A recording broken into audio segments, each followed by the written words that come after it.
The indie author revolution has been around for more than a decade, but we indies continue to push the boundaries of what we're capable of. From getting over initial prejudices to staring down perfectionism and author imposter syndrome, we've become a force to reckon with. Indie authors now wear more hats than ever as we strive to create a career full of meaning, prosperity, and potential. We've juggled the demands and continue to be rebels in the face of adversity. Now, after years of hearing the shouts of hustle and grind, we indies are rebelling again. Gone are the days of publishing a book a month until we drop, and in its place are the seeds of a better way to rapid release. A way that feels incredible as we build a sustainable, lifelong author career that not only increases our visibility and royalties, but it's all done with intention and ease.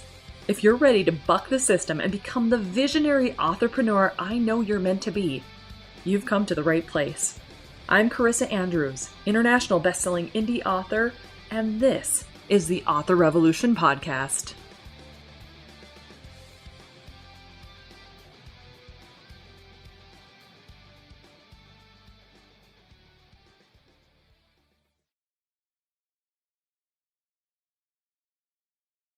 Well, hey there, my writerly friend. Welcome back to the Author Revolution Podcast.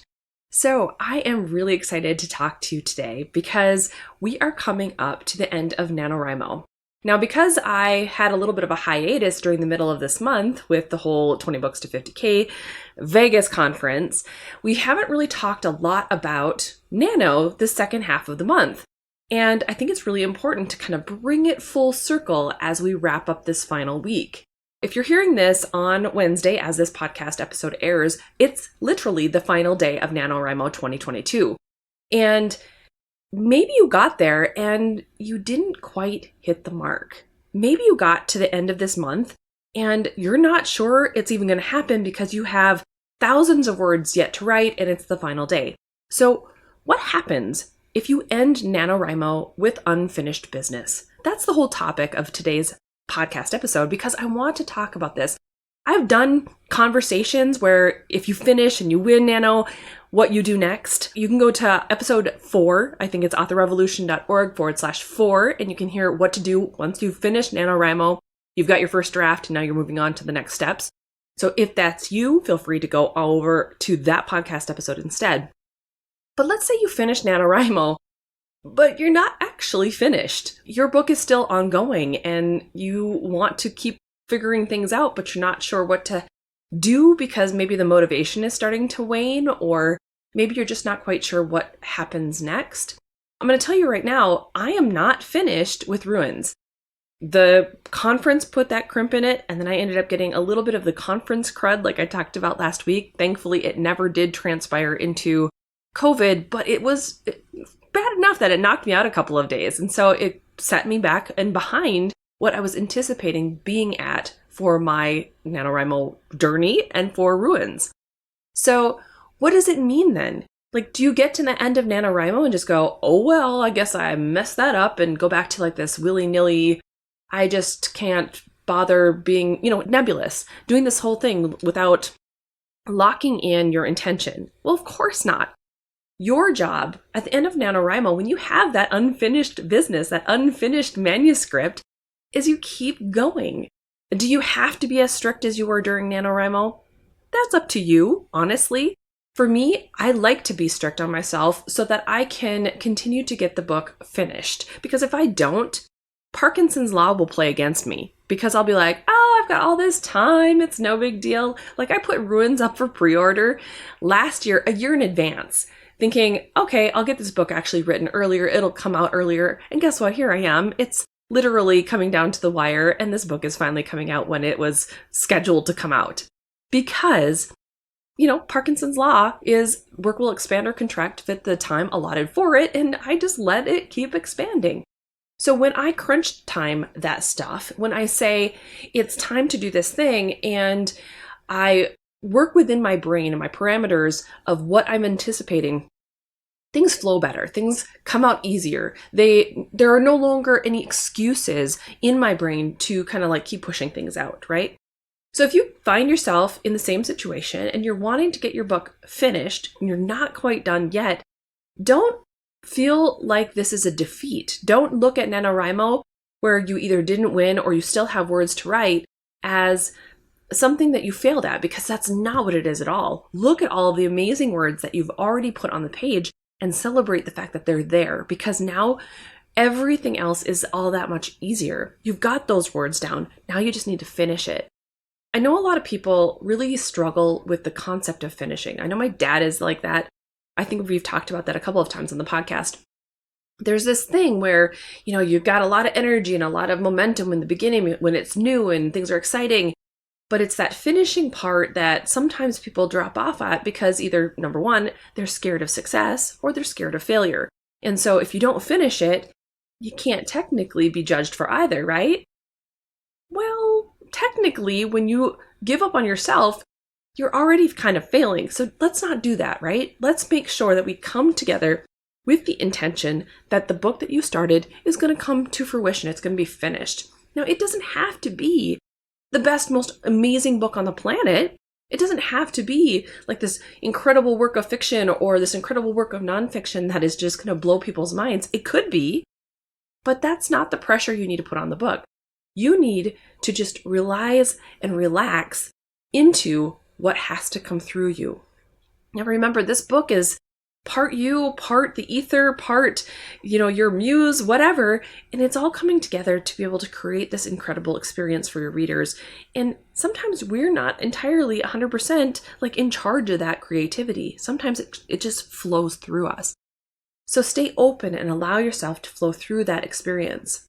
My goal, since I am not finished with Ruins, is to continue working every day as if NaNoWriMo is still going, because I had to take that break in the middle of the month and I didn't write at all any of those days. So I'm going to continue writing a chapter a day until this book is finished. It's coming out at the end of the month, come hell or high water. So that is my experience. I have the whole thing planned. I am now almost to the final quarter. I have about 10 chapters left and that's it. And so I'll be done in just a little over a week. And maybe less if I decided to up my game. We'll see what happens, because there's different things that are going on this week. I have a book signing on Saturday, for instance, where I'm not 100% that I will get any writing done that day. But you never know. We might get done with the event and I'll be raring to go and get the chapter written anyway. But here's the thing. I want you to know that when you're getting to the end of Nano and maybe you dropped off in the first week, or maybe you dropped off somewhere in the middle because it was just too hard and you didn't like the routine of it. Here's the mental game I want you to look at. I want you to take a closer look at why you dropped off. Like, what was it about that time period that made it not work for you? Was it because you didn't outline well enough and you didn't understand your story well enough? Is it because you had a lot of things going on and you just couldn't find the time to fit it in, and you didn't have the opportunity or the mental strength or the support, I guess, to carry you through those days when they were harder? Or was it because the words just didn't feel right and you just kind of let it go? Look back at that time when you decided to release your desire to get the book finished and ask yourself what was going on during those time frames so that you can take a closer look at them and reframe them. Because if it was, let's say you were busy, you could always look at it and go, okay, well, that was a busy time, but that doesn't mean every day is a busy time. We can move forward and continue to get the words on the page. And when those days like that happen, I can know and trust in myself that just because I get knocked off of this bandwagon for a minute doesn't mean the next day has to be that way. It's kind of similar to the whole working out concept, right? I've struggled with this my whole life, where it's like I am very much a perfectionist. And so if I start a regimen, I am going to do it, I'm going to start it on a Monday and I'm going to finish it on a whatever. And if I miss something in the middle of that regimen, it throws me off because I feel then like I've failed at something. I've not done it to the best of my ability. And when that happens, I get down on myself, or I have in the past. And so then I'll start missing more. And then there's wobble in this whole thing. And I start flopping around and not getting everything done to the best of my ability, even more so. If this sounds like you, maybe the whole process with your writing is just to know that you're human, that we have those up days and we have those down days. And this is our life experience when it comes to writing. This is our life experience when it comes to working out in that examples case. So when you kind of have those wobbly days, it's okay to just come back to it, come back to center. It's all about practicing our intention and practicing holding the intention so that it's strong enough that it becomes home base. So when you have those days where you back off of your book, or you back off of your author career, or you're not quite sure you can finish NaNoWriMo, knowing that you can come back to your main intention, which is to finish this book, whatever it is, that's the goal. And so as we head into December, if you're going to continue on with that book, decide for yourself right now, how many days a week are you going to continue writing? Is it going to be every single day? Is it going to be 5 days a week? Is it going to be just 3 because that's all you can really handle with your schedule? Whatever it looks like for you, make the decision right now so that you step into December very clear on how you're going to continue the process of the book that you're writing. Okay? So for me, like I said, I'm going to continue writing it as if Nano is still going. I'm going to be writing every single day because this book has to come out. It has to go to the editor and it has to go to my ARC team before the whole thing releases. And so this is just part of my process. They're kind of used to me now. And when I actually get the books out, Jenny, of course, is probably rolling her eyes if she's listening to this, which I totally doubt because she's too busy to listen to my podcast. But I want you to just realize that getting to the end of Nano is a process. It's, for some people, they're like, oh, thank God it's over. But for those of us who are doing this as a career, who want this to be a part of our lives in a way that's much bigger than just Nano, we aren't stopping here. We're not stopping because we didn't finish the book. We're not stopping because the book isn't complete at 30 days. We're not stopping because we had a couple of up and down days or whatever. And even if you took a break during the middle of Nano because you felt discouraged, you can re-enlist in yourself, in your book, in your routine at any point in time. Now, that's kind of the whole process that I go through for Rapid Release Roadmap. I want people to understand that writing a book or writing as a living, it isn't like this one-shot deal. Like you don't have just one opportunity to make it work, right? You have the opportunity to work through this over and over again and to redefine for yourself what your author career gets to look like. Like if NaNoWriMo is too intense, that's okay. You've learned something valuable. You've learned that you want less pressure and a little more space. And that's okay. Give yourself a little bit of that. But it might also mean that you do need some constraints. So give yourself 6 weeks instead of 4 weeks, or give yourself 8 weeks instead of 4 weeks, whatever it looks like for you. I want you to really take NaNoWriMo when you end with unfinished business as an opportunity to get very clear on how you want your writing career to look like as you move forward each time. Because every single process that we go through, every single book that we go through, it's teaching us something about ourselves. It's teaching something about how we want our author career to look like and to work for us. And when we can take a closer look at those things and when we can acknowledge them and go, okay, you know what? I really don't want to write 12 books a year. I'd rather write 3 or 4 books a year. And you acknowledge that to yourself, all of a sudden there's this, this exhale that happens. Because now you're coming into alignment with who you are as an author and who you are as the kind of creative individual that has to allow things to flow, right?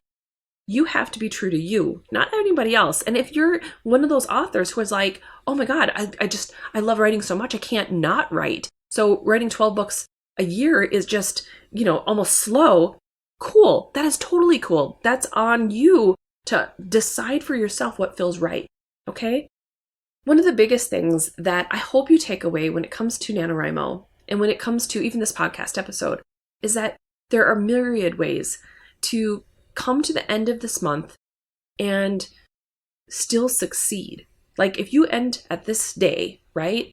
And you've continued to make it work, you've continued to fit Nano into your schedule, you've continued to shape and mold your book, you've continued to work at it, you've continued to work on your own mindset, you continue to fit it into your day. All of those things are so wonderfully important and they shouldn't be overlooked because you're putting yourself into this momentum that will eventually get you to the success and the outcomes that you're desiring. You might not be there yet. You might not even be close yet, but you're on your way and you're gaining the momentum as you go. So like I said before, like when you get to the end of NaNoWriMo, it's, everybody's talking about like, woo, what do you do? What's the next step once you're done with Nano?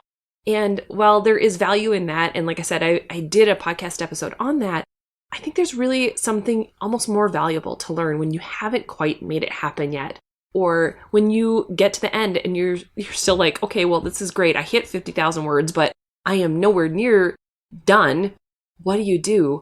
So I was thinking about things this morning about how I always felt, especially in the very beginning of my author career, like I was falling behind, or I felt like I wasn't doing what I was meant to do if I ended Nano or I ended a big project and it wasn't quite complete. You know what I mean? And so I'm hoping that through my experiences and through this talk that you understand that getting to the end of NaNoWriMo is just part of the journey. It's just a simple piece, a simple stepping stone in this whole process of becoming the millionaire author, of becoming the successful and profitable author, of becoming the prolific author. And so I hope you're going through the motions knowing that every single word matters. Every single step in this journey matters. And this book matters. So get to the end of the book. Keep going until it's finished. Then move on to those next steps of, editing, of getting it ready for publication, of marketing it. All of those things are going to matter.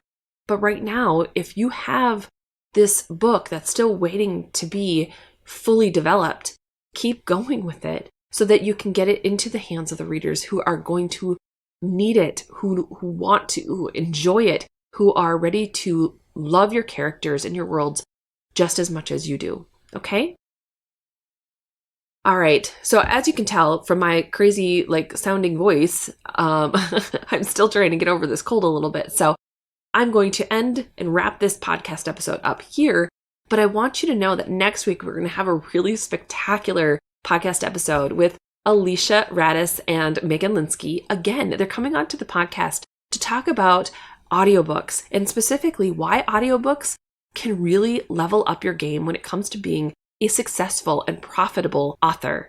They make a really great living through their audiobooks, and it's something that I personally have known for quite a long time. I've been working on my own audiobooks, and so I know that this podcast episode is going to be a spectacular one for those of you who are looking to expand your books into wider audiences, to be able to figure out how you can earn more money from the same books that you've already written. This is all part of the process that we as authors go through. And so I look forward to sharing their second podcast interview next week. Until then, if you would like to download the podcast episode transcript, head over to authorrevolution.org/159 and you can find it there. Otherwise, I want you to continue with your book, continue writing the words, continue getting all the things on the page. Continue moving forward confidently, knowing that your author career is expanding with every single move that you make. It's all getting better and better, right? With that all in mind, take it all in, be the best that you can, and go forth and start your author revolution.